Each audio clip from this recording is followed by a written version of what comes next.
Guys as you know, pro rider 1000 AKA Agastya Chauhan की Yamuna expressway पर एक बाइक एक्सीडेंट में डेथ हो गई थी। तो इस वीडियो में अगस्त्या चौहान एक्सीडेंट से रिलेटेड बहुत सारे अपडेट्स हैं, जिसमें हम बात करने वाले हैं असल में हुआ क्या था, फेक न्यूज कौन फैला रहा है, और आमिर माजिद जो कि प्रो राइडर के साथ थे तो उनके होते हुए एक्सीडेंट हुआ कैसे, और वहाँ कौन से एविडेंस और विटनेस थे जिनसे पता लग जाएगा कि एक्सीडेंट किया किसने। तो फर्स्ट ऑफ ऑल, जब प्रो राइडर का एक्सीडेंट हुआ था तो बहुत सारे YouTubers and news channels fake news दे रहे थे कि प्रो राइडर की बाइक 300 की स्पीड पर थी जिसकी वजह से एक्सीडेंट हुआ। तो ड्रैगर Z900 जो कि अगस्त्या के फ्रेंड हैं, वो अगस्त्या के फादर से मिले और उन्होंने काफी सारी बातों से पर्दा उठाया। उन्होंने बताया कि news channel and YouTubers pro rider के एक्सीडेंट को ओवर स्पीडिंग का केस बता रहे हैं, जबकि ये एक हिट एंड रन का केस है, क्योंकि बाइक 300 की स्पीड से क्रैश होती तो बाइक में कुछ नहीं बचता, जबकि बाइक का आगे से राइट वाला हिस्सा डैमेज हुआ था और बाइक के टायर फट गए थे। साथ ही उन्होंने डायरेक्ट नाम लेते हुए एलिगेशन लगाया कि कार्तिक कस्टम्स व्यूज के लिए फेक न्यूज दे रहे हैं और राइडर कम्युनिटी के नाम पर प्रो राइडर को बदनाम कर रहे हैं। गाइज, अगर तुम किसी के मरने पर अपने चैनल को दोबारा सही करने का सोच रहे हो, और वो भी देखो, उसको इतना पता था, देखिए उसको मरे हुए 4 घंटे में नहीं हुए, ठीक है। और अगस्त्य के पापा ने मुझे एक शॉट भेजी जिसमें इस कार्तिक कस्टम ने मजाक बना रखा है बिल्कुल भाई का। वो मतलब उसका कहना ये था कि ये तो ऐसा था ही, इसके साथ ऐसा ही होना था। साथ ही वो बताए कि एक ट्रक ड्राइवर विटनेस भी था जिसने एक्सीडेंट पॉइंट से आगे टोल प्लाजा पर सारा इंसिडेंट बताया। सो गाइस, हमें ट्रक वाले से तो ये सुनने को मिला है, जो टोल पर आगे गया था, जिसने बताई थी चीज़ें, कि उसने ये बताया कि 2 बाइक्स थी, एक वाइट कलर की एक ग्रीन कलर की, ज़्यादा स्पीड में नहीं थी, सिर्फ 100 की स्पीड पे थी, जो कि हाईवे पे ही स्पीड लिमिट आपकी 120 के ऊपर है, शायद 120 है, तो मतलब स्पीड लिमिट के अंदर थी। ट्रक वाले ने साफ साफ बताया।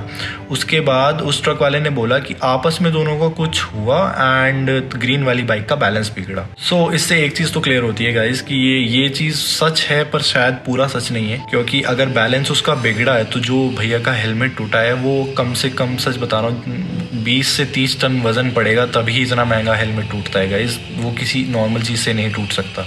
भैया की बॉडी पर और कहीं भी कोई भी चोट नहीं है, सिर्फ और सिर्फ हेलमेट टूटा है, उसकी वजह से सिर्फ दब गया था ये वाला एरिया पूरा अंदर को, सिर्फ ये हुआ है। तो जैसे कि प्रो राइडर 1000 मोटो व्लॉगिंग कर रहे थे तो उनके फ्रेंड ने बताया कि जब वो राइड पर निकले थे तो उनके पास 3 कैमरे थे, जिसमें से 2 गोप्रो थे और एक 360 था। पर जब पुलिस को डेड बॉडी मिली तब वहाँ पर सिर्फ एक बंद कैमरा मिला और बाकी के 2 कैमरे गायब थे। जिस भी आदमी पर वो कैमरा है, हमें आपसे कैमरा नहीं चाहिए, हमें आपको आगे नहीं लाना, हमें कुछ भी आपको चोर नहीं ठहराना, कुछ नहीं, हम आपको कुछ नहीं कह रहे। उनके पापा की बस ये रिक्वेस्ट है कि आप फेक आईडी बनाओ, आप कुछ भी बनाओ, आप कैसे भी करके वो क्लिप हमारे तक भेज दो, जिसमें ये क्लियर हो जाएगा कि उसको किसने टक्कर मारी है। और अब बात करते हैं आमिर माजिद के बारे में। तो जिस दिन एक्सीडेंट हुआ था आमिर माजिद अगस्त्या के साथ थे, तो सभी लोग ये बोल रहे थे कि तुम दोनों के बीच में ही कुछ हुआ था जिसकी वजह से ये एक्सीडेंट हुआ है। सो रिसेंटली आमिर माजिद अपनी वीडियो में पूरा किस्सा बताए और साथ में अपनी बाइक भी दिखाए कि अगर उनका झगड़ा हुआ होता या उन्होंने हिट किया होता तो बाइक पर कुछ स्क्रैच तो होता, पर बाइक तो बिल्कुल ठीक ठाक थी। और साथ ही आमिर माजिद UK07 राइडर को टारगेट करते हुए बोले कि अनुराग डोभाल आज तो रेस्ट इन पीस मेरे भाई करके स्टोरी डाल रहे हैं, जबकि पास्ट में अगस्त्या को UK07 राइडर की वजह से ही बहुत सारी प्रॉब्लम्स को फेस करना पड़ा था। साथ ही वो अपनी वीडियो में इंसिडेंट का अपना वाला वर्जन बताए, और अगर आपको वो वीडियो देखनी है तो डिस्क्रिप्शन में लिंक है, आप जाके देख सकते हैं। और अब बात करते हैं एविडेंस के बारे में। तो भाई जिसके पास भी वो कैमरे हैं तो भाई कैसे भी करके उन फुटेजेस को उनके फादर तक पहुंचा दो, तो जिसकी वजह से भी ये एक्सीडेंट हुआ है